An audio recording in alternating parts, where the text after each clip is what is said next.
Hi welcome to our channel.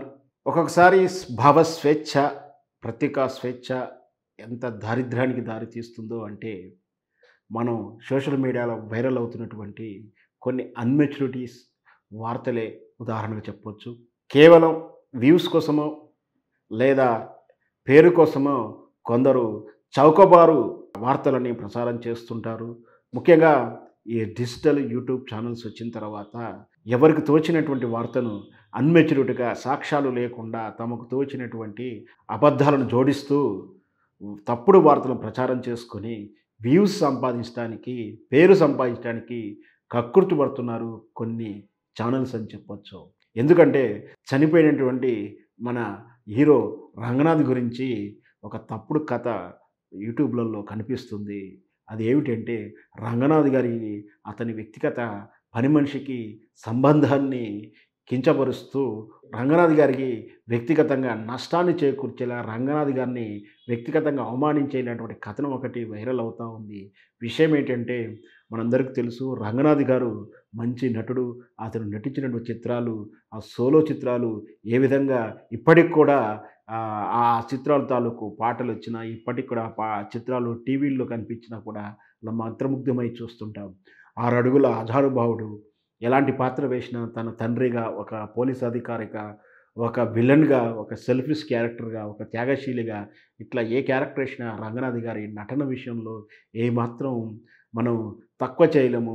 అంత మంచి నటుడు. అలాంటి నటుడి వ్యక్తిగత జీవితంలో భార్య ఎంత ప్రేమిస్తాడు అంటే భార్య మీద తను మంచంకి పరిమితమైనప్పుడు భార్యకు తాను ఒక సేవకుడిగా ఉండి భార్యను సపర్యలు చేసినటువంటి విధానం అందరికీ తెలుసు. అయితే దురదృష్టవశాత్తు భార్య మరణించిన తర్వాత తను ఒంటరివాడయ్యాడు. తన కుమారులు వృత్తిరీత్యా విదేశాల్లో ఉండడంతోటి తను ఒంటరిగా ఉండాల్సొచ్చింది. ఆ ఒంటరిగా ఉన్నప్పుడు అతనికి అన్ని వసతులు అంటే అన్నము ఇట్లా ఇంట్లో పని చేసి పెట్టినటువంటి పని మనిషికి ఏదో వాళ్ళకి వ్యక్తిగతమైన స్నేహబంధం ఉంది.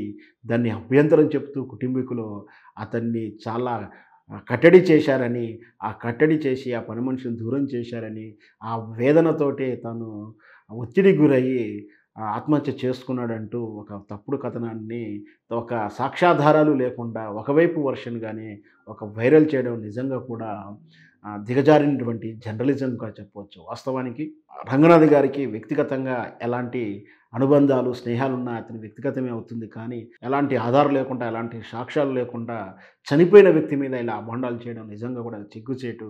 ఏదున్నా కూడా కుటుంబీకులు గానీ, అతనటువంటి వ్యక్తిగత పరిచయాలున్న వాళ్ళు చెప్పాల్సిన అంశాన్ని కేవలం ఊహాతీతమైన అంశాలుగా రంగనాథ్ గారి మీద స్టోరీలు చేయడం, వీడియోలు చేయడం నిజంగా కూడా సిగ్గుచేటు. రంగనాథ్ గారు ఉన్నటువంటి ఆ భార్య మీద ఉన్న అనుబంధం మనందరికీ తెలిసిందే. అలాంటి వ్యక్తి ఆయన ఇట్లా చేస్తారని మనం అనుకోవడం పొరపాటవుతుంది. ఏదున్నా కూడా ఆ రంగనాథ్ గారికి చనిపోయిన వ్యక్తి మీద ఇలాంటి కథలు అల్లి, కట్టుకథలు అల్లి ప్రచారం చేయడం నిజంగా కూడా అది సిగ్గుచేటు. వాస్తవాలు తెలవకుండా వాస్తవాలను వక్రీకరిస్తూ ఇలాంటి వీడియోలు వైరల్ చేయడం అనేది నిజంగా కూడా మనం బాధపడాల్సిన అవసరం. రంగనాథ్ గారికి ఆయన వ్యక్తిగతాన్ని ప్రతిష్టను దెబ్బతీసేలా ఉన్న వీడియోలని ఖచ్చితంగా రంగనాథ్ గారిని వ్యక్తిగత ప్రతిష్టను దెబ్బతీసేలా ఉన్నటువంటి వీడియోలు చేయడం నిజంగా కూడా బాధాకరం. మహానటునికి మనం వీలైతే నివాళులు అర్పిద్దాం గానీ, ఇలా అవమానించేటువంటి కథనాలు చేయకూడదని మనవి.